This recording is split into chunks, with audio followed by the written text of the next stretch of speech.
रामकृष्ण हरी. माझ्या नवीन व्हिडिओमध्ये तुमचं खूप खूप स्वागत आहे. तुम्हाला सर्वप्रथम श्री स्वामी समर्थ, जय जय स्वामी समर्थ. तर बघा, आता पंढरीची वारी म्हणजे महाराष्ट्रात साजरी होणार एक मोठा सण चालू आहे. हा सोहळा आता सध्या पंढरीच्या वाटेकडे आहे. सगळे संत भक्त, पांडुरंग भक्त, सगळे वारकरी संत आपले पालखी घेऊन जात आहेत पंढरपूरला. तर हा सण फक्त हरिनामाचा गजर आणि निस्सीम भक्ती, आषाढची चाहूल लागताच मनाला ओढ लागते. पंढरीच्या वारीचे हरिमय झालेल्या असंख्य वारकरी कित्येक किलोमीटरचा रस्ता तुडवत पांडुरंग परमात्म्याला पाहण्यासाठी जातात. तर खरंच खूप छान सोहळा हा महाराष्ट्रात असतो. ते म्हणजे आपली पालखी देहूहून निघते आणि ज्ञानेश्वरीची पालखी आपल्या आळंदीहून निघत असते. तर बरेच प्रस्थान सोहळा पार पडत आपल्याला ज्ञानगाव तुकाराम, ज्ञानबा तुकाराम गजर करत आपल्या पालख्या पंढरपूरच्या दिशेने निघाल्या आहेत.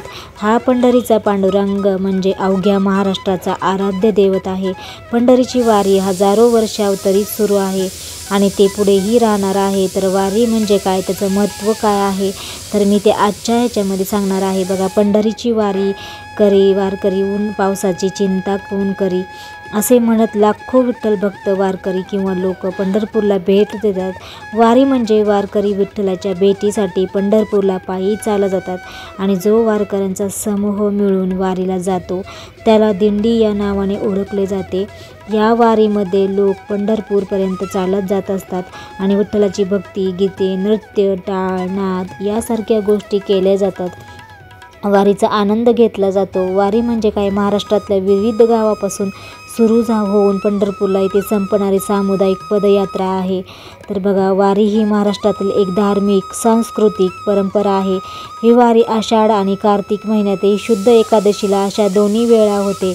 एका सिद्धांतानुसार बघा, वारकरी संत ज्ञानेश्वरी वडील विठ्ठलपंत यांनी आषाढ आणि कार्तिकी या हिंदू महिन्यात पंढरपूरला जाण्यासाठी वारी सुरू केली. तर वारी करण्याची परंपरा साधारण 800 वर्षाहून अधिक काळापासून अस्तित्वात आहे.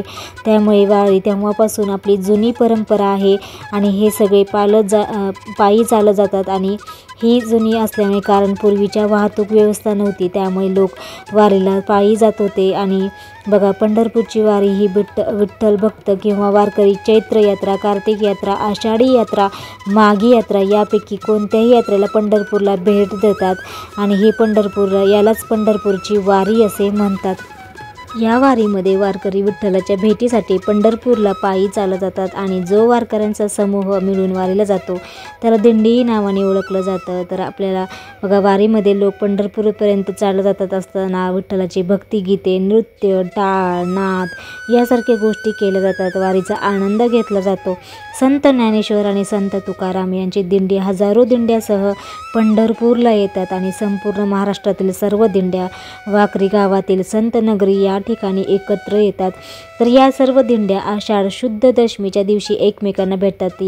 त्याच दिवशी संध्याकाळी सर्व भक्त आपल्या दिंड्या हळूहळू पंढरपूरकडे निघतात आणि तेथे पोहोचल्यावर चंद्रभागा नदीत पवित्र स्नान करतात आणि प्रदक्षिणा पूर्ण करतात.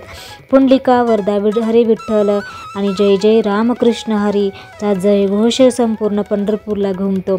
एकादशीच्या दिवशी दुपारी विठ्ठल रुक्मिणीच्या मूर्तीचा श्री राधा राणीसह मिरवणूक खास तयार केलेल्या रथयात्रा निघते.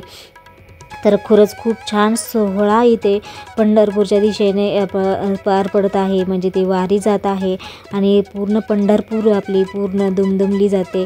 पंढरपूर ही खरी पूर्वीच्या काळापासून चालत आलेली एक परंपरा, ज्यामध्ये वारकरी संप्रदाय पायी चालत जातात आणि विठ्ठलाची भक्ती गीते त्यांचे गात असतात. आणि याचा इसवी सन 1685मध्ये तुकारामाचे धाकटे सुपुत्र नारायण बाबा हे नाविन्यप्रमाणे पालखीची ओळख करून दिंडी वारीच्या परंपरेत बदल घडवून आणण्याचे ठरवले.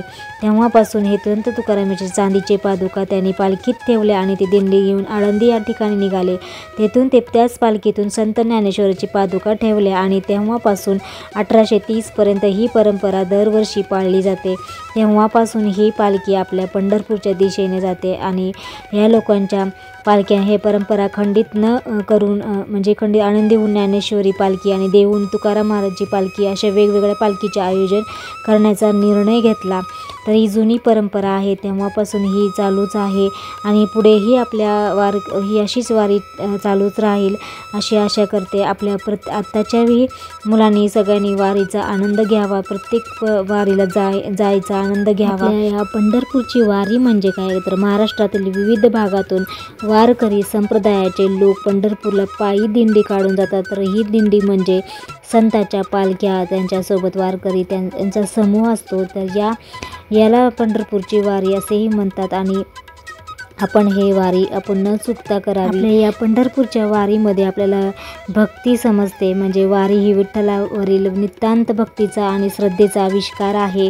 या वारीमुळे एकता निर्माण होते बघा। वारीमध्ये सर्व जाती धर्माचे लोक एकत्र येऊन भक्तिभावाने सहभागी होतात, ज्यामुळे एकता आणि समता वाढते, प्रबोधन वाढते। म्हणजे बघा वारीच्या माध्यमातून संत साहित्याचे आणि विचारांचे प्रबोधन केले जाते आणि ही वारी म्हणजे महाराष्ट्राची एक पारंपरिक आणि एक सांस्कृतिक ओळख आहे।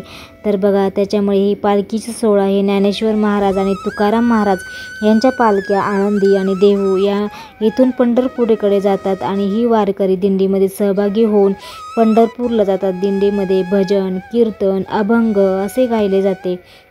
सर्वप्रथम तर नामस्मरण वारीमध्ये सतत विठ्ठलाचे नामस्मरण केले जाते, ज्यामुळे वारकऱ्यांची आध्यात्मिक उन्नती होते। बघा वारकरी एकमेकांची सेवा करतात आणि सर्वांसाठी अन्न पाणी इतर आवश्यक सुविधा पुरवतात आणि जे गरजू आहेत तर त्यांनाही मदत करतात। तर ही पंढरपूरची वारी महाराष्ट्रात एक अमूल्य परंपरा आहे। या वारीमध्ये सहभागी होऊन वारकरी विठ्ठलाच्या दर्शनाचा आनंद घेतात। तर हे अशा प्रकारे ही विठ्ठलाची वारी नेहमी आपल्या पंढरपूरला दरवर्षी आषाढीमध्ये जाते आणि तिथे आषाढी एकादशीच्या दिवशी त्या दिवशी अभिषेक केला जातो विठ्ठल रुक्मिणीचा आणि त्यांचा खरंच खूप छान सोहळा तिथे संपतो आणि त्या दिवशी खरंच खूप छान पंढरपूरला त्याची आषाढी एकादशीची म्हणजे पूजा आरती असते आणि अशा प्रकारे विठ्ठलाची आरती करतात, अभिषेक करतात आणि सगळे भाविक त्यांच्या दर्शन घेतात, त्यांचा आशीर्वाद घेतात। तर अशा प्रकारे ही पंढरीची वारी असते आषाढी। तर आजचा व्हिडिओ मी इथेच थांबवते। तर आजचा व्हिडिओ आवडला असेल तर नक्कीच चॅनल लाईक करा, शेअर करा, सबस्क्राईब करा।